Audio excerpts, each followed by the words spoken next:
Assalamualaikum warahmatullahi wabarakatuh. Perkenalkan, nama saya Sitora Faiza dari Prodi S1 Keperawatan kelas 4A Universitas Muhammadiyah Kudus. Saya di sini ingin menjelaskan tentang rehabilitasi mental atau kelainan mental. Saya di sini menjelaskan yaitu meliputi pengertian atau definisi, kemudian teologi, komplikasi, kemudian sampai di diagnosa dan intervensinya. Pertama, saya akan menjelaskan definisi dari retardasi mental.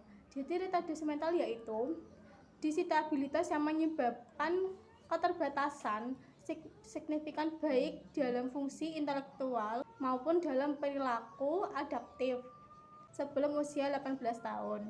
Jadi retardasi mental ini yaitu kelainan mental yang terjadi pada anak-anak atau janin dari masih di dalam janin. Itu biasanya penyebabnya yaitu yang pertama, adanya perdarahan dari sebelum melahirkan, jadi masih di dalam janin itu ada perdarahan. Kemudian infeksi sebelum dan sesudah melahirkan. Kemudian kelainan kromosom, kelainan genetik dan metabolik yang diturunkan, keracunan, kemudian gizi dan lingkungan. Kemudian saya ingin menjelaskan tanda gejala retardasi mental. Jadi tanda gejalanya yaitu retardasi mental ringan, yaitu yang dari usia prasekolah 0 sampai 5 tahun. Yang pertama, cara berjalan, kemudian cara makannya, dan berbicaranya lebih lambat daripada anak usia normalnya. Kemudian usia sekolah 6 sampai 12 tahun.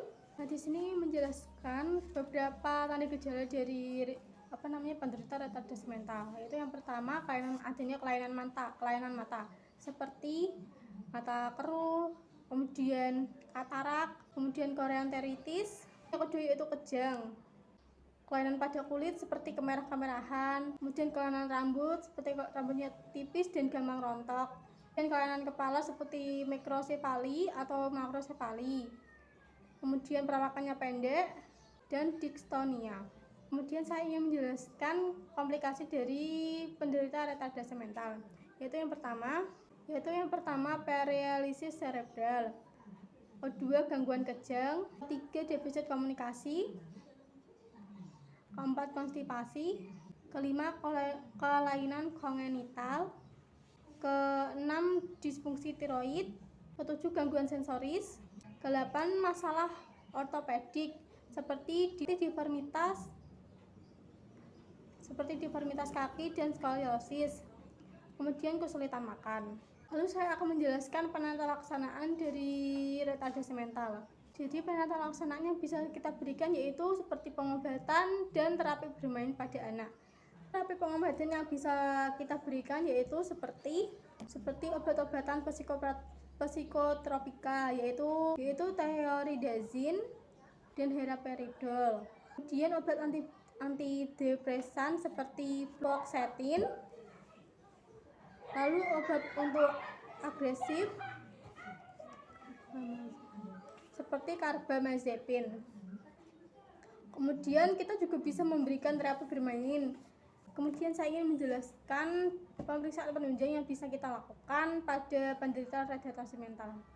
Yaitu yang pertama, kromosom karyotipe, kemudian EEG, kemudian CT scan dan MRI, kemudian juga pemeriksaan laboratorium seperti pemeriksaan urin, pemeriksaan plasma darah, dan pemeriksaan serum.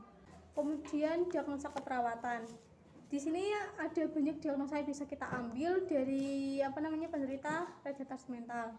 Yaitu yang pertama, kita bisa mengambil defisit perawatan diri. Kemudian gangguan tumbuh kembang,